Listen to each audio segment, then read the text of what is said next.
नमस्कार दोस्तों।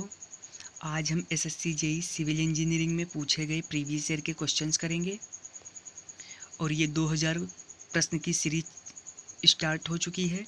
तो आपका पहला क्वेश्चन है, angle section can be used as purlin when slope if of the roof truss is. यहाँ पे आपसे पूछा गया है कि एंगल सेक्शन को हम पर्लिन की तरह यूज करेंगे अगर रूफ ट्रस का जो स्लोप है वो कितना होना चाहिए, between 40 to 70 degree, less than 30 degree, या फिर ग्रेटर देन 30 डिग्री, या लेस देन 45 डिग्री।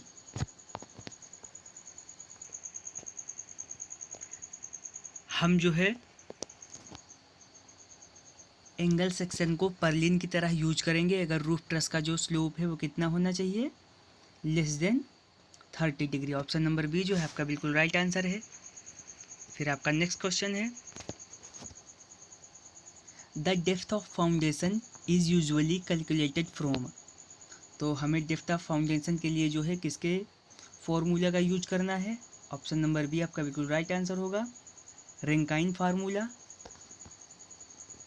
फिर आपका अगला क्वेश्चन है, shape factor for a circular section is equal to.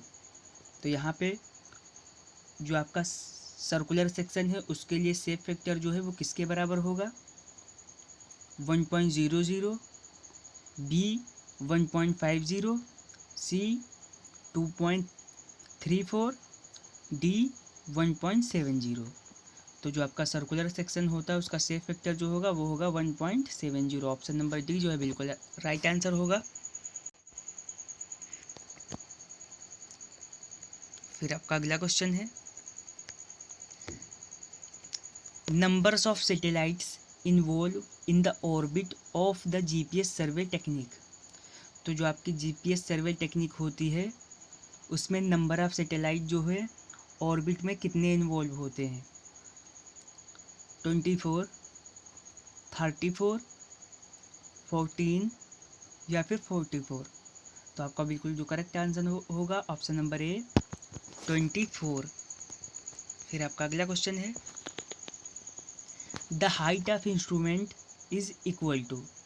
तो जो आपके इंस्ट्रूमेंट की हाइट होती है वो किसके बराबर होती है, reduce level of benchmark plus back side, reduce level of benchmark plus four side, reduce level of benchmark plus intermediate side, या फिर back side plus four side. तो जो आपके हाइट ऑफ इंस्ट्रूमेंट होती है वो किसके बराबर होती है, ऑप्शन नंबर ए। फिर आपका अगला क्वेश्चन है, radiation, intersection and resection are. तो जो आपकी एक विधि है रेडिएशन, इंटरसेक्शन और रिसेक्शन जो है वो किससे संबंधित है, कंपास सर्वेइंग से, या चेन सर्वेइंग से, या लेवलिंग से, या प्लेन टेबल सर्वेइंग से।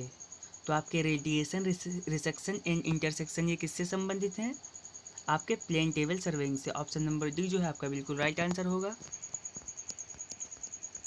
फिर आपका अगला क्वेश्चन है, in plains the minimum length of transition curve is. तो यहाँ पे आपसे पूछा गया है जो प्लेन में है अपने ट्रांजिशन कर्व की जो है मिनिमम लेंथ जो क्या होगी, V square upon R, V square upon 1.5 R, या फिर 2.7 वी स्क्वायर अपान आर, या फिर वी स्क्वायर अपान 24 आर। तो जो आपका बिल्कुल राइट आंसर होगा option number C 2.7 V square upon R. ये जो है प्लेन में minimum length of transition curve होगी। फिर आपका अगला क्वेश्चन है, the curve provided at the change of gradient is called. यहाँ पे आपसे पूछा गया है कि ग्रेडियंट को चेंज करने के लिए हम किस कर्व को प्रोवाइड करते हैं, horizontal curve, transition curve, reverse curve, या फिर वर्टिकल कर्व। तो अगर जो हमें ग्रेडियंट चेंज करनी है तो हम किस कर्व को प्रोवाइड करेंगे, आपका ऑप्शन नंबर डी जो है बिल्कुल राइट आंसर होगा वर्टिकल कर्व। फ्रेंड, अगर जो आपने अब तक वीडियो को लाइक नहीं किया है तो प्लीज़ लाइक कर लें और साथ में चैनल को भी सब्सक्राइब कर लें। तो फिर आपका अगला क्वेश्चन है, the resistance of material to penetration is. तो यहाँ पे पेनिट्रेशन के लिए आपके मटेरियल की रेजिस्टेंस पूछी गई है, उसे क्या कहते हैं? हार्डनेस, टफनेस, फटीज या फिर रफनेस। तो आपका ऑप्शन नंबर ए है जो बिल्कुल राइट आंसर होगा, उसे बोलते हैं हार्डनेस। फिर आपका अगला क्वेश्चन है, bottom most layer of pavement is known as.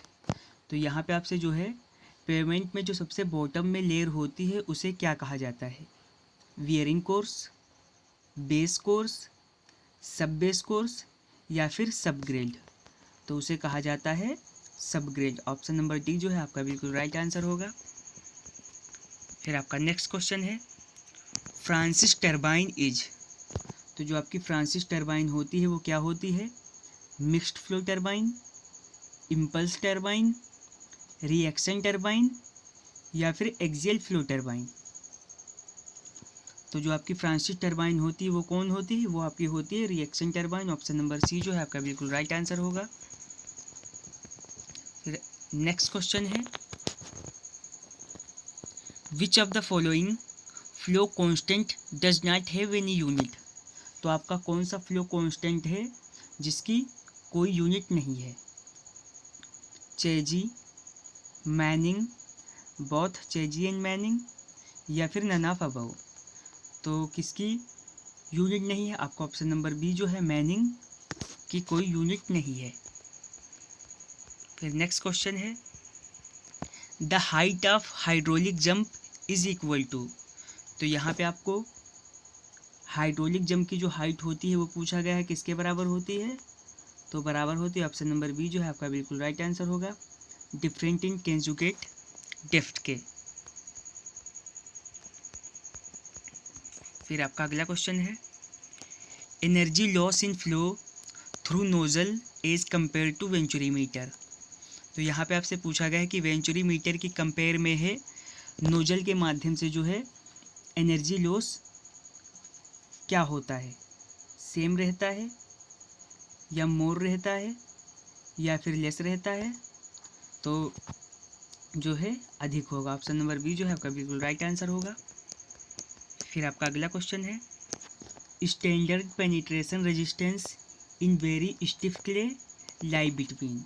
अगर आपकी वेरी स्टिफ क्ले है तो उसका पेनिट्रेशन रेजिस्टेंस जो है कितना होगा?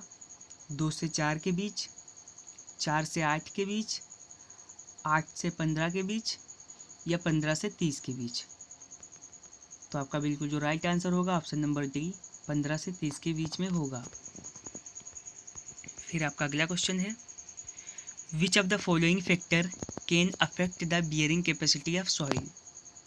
तो आपसे पूछा गया है कि सॉइल की बियरिंग कैपेसिटी के कौन सा अफेक्ट जो है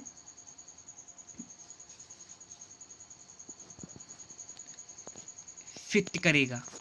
तो आपको ऑप्शन दे रखे हैं, grain size of the soil, shape of footing, size of footing या फिर ऑल ऑप्शन आर करेक्ट। तो ये जो सभी भी आपके फैक्टर हैं ये उसे प्रभावित करेंगे। ऑप्शन नंबर डी जो है आपका बिल्कुल राइट आंसर होगा। The plate load test is use to determine. तो जो हम प्लेट लोड टेस्ट करते हैं वो किस चीज़ को डिटरमाइन के लिए करते हैं? Bearing capacity of foundation, settlement of foundation या फिर बोथ ए एंड बी या नन ऑफ अबव। तो आपका ऑप्शन नंबर जो बिल्कुल राइट होगा option number C, both A and B के लिए करते हैं।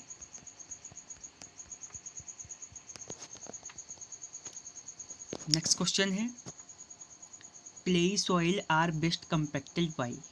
तो जो आपकी क्लेई सॉइल है वो सबसे अच्छे से कैसे कंपैक्ट होगी? सी फुट रोलर द्वारा, वाइब्रेटरी रोलर द्वारा या हैवी ड्रम रोलर द्वारा।